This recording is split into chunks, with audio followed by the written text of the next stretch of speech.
Hey Fit Fam, how's it going guys? Another Trainer Tip Tuesday coming back at you guys with some farmer carries, walks, those kind of two names I think it'd be called.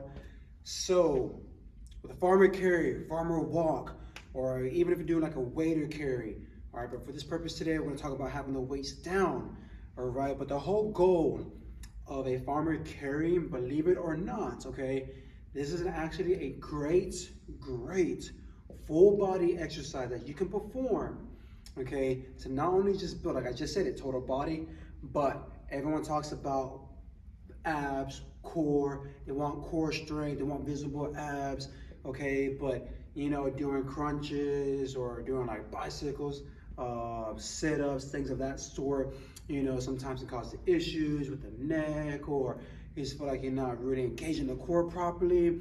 It's not challenging enough at times, right? You're kind of just going through the motion, more breathing than contracting those core muscles. All right, well, this is where the farmer carry will pay dividends, okay, fam? So with that farmer carry, what you want to do is make sure that you're grabbing a heavier weight. You don't want to grab a light weight. You're not grabbing no 15 or 20. For demonstration purposes today though, I will grab a lighter set, all right? But I'm gonna explain, okay, the purpose why we should go on heavier. So if you think about farmers, okay, or if you ever watch strongman competitions, you see that they pick up some pretty heavy weight, and you notice how that core, okay, even though they maybe have like a heavier set body, but yet they still have tremendous core strength. And not only that, but you also see very visible abdominals in there, right? And a lot of the exercises that they do, okay, again, I keep saying it, farmer carries, farmer walks, things of that sort. All right, so when you're performing this exercise, make sure I grab these kettlebells, get them in the view there. All right, so with the farmer walk, first thing is first, from the side view, all right, fam? You do not at all, with this farmer carry, just nonchalantly just hold these weights nice and loose, because if I walk just a little bit, okay, if I take a couple steps, you see things kind of move around a little bit, right? I am not stable with anything's hands are swinging.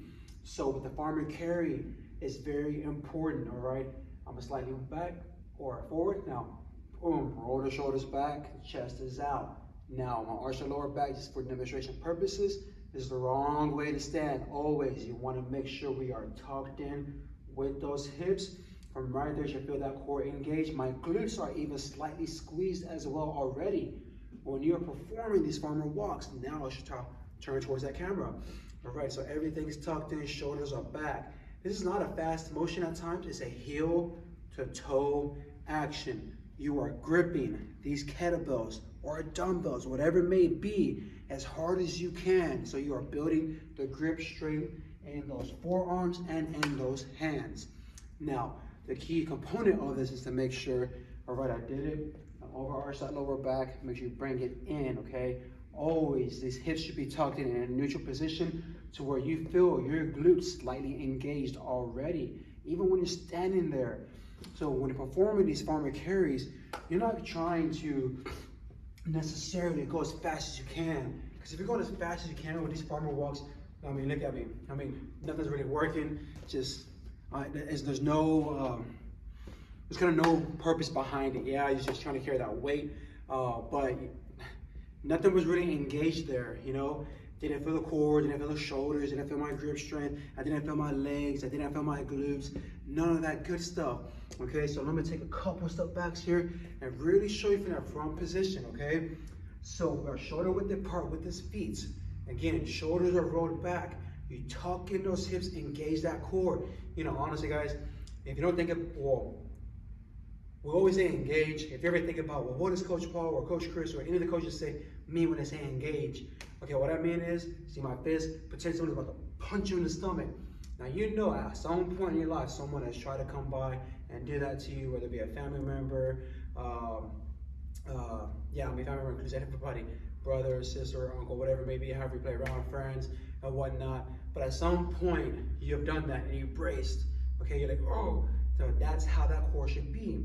So that's the first thing, but always squatting down to pick that weight up. It's a slight deadlift to start that, right? See, that's everything plays a part.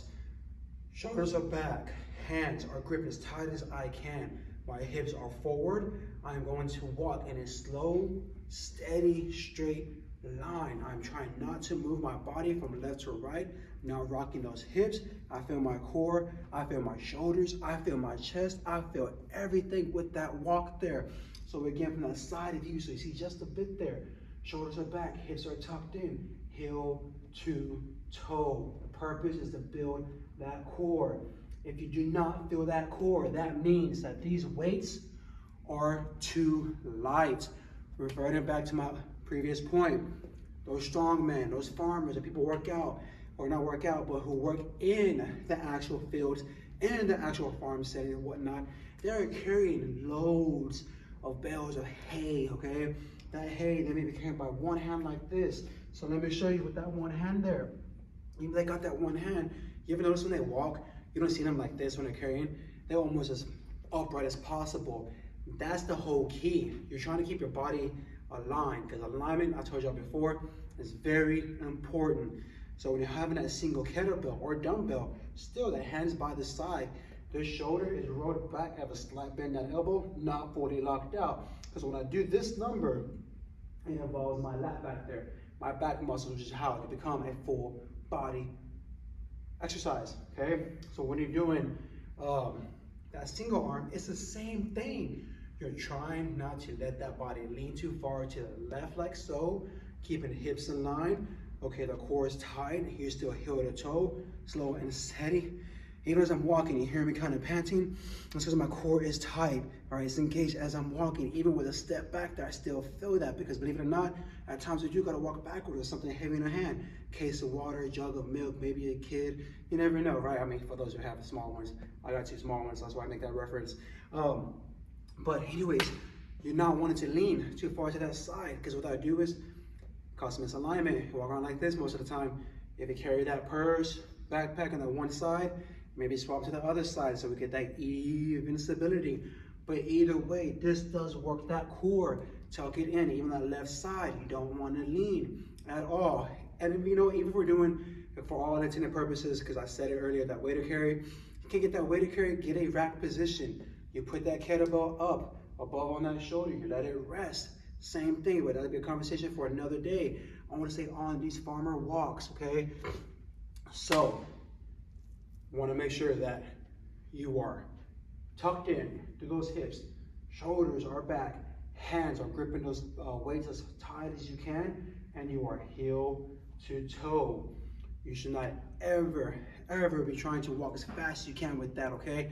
Unless it's like life or death scenario situation, obviously, right?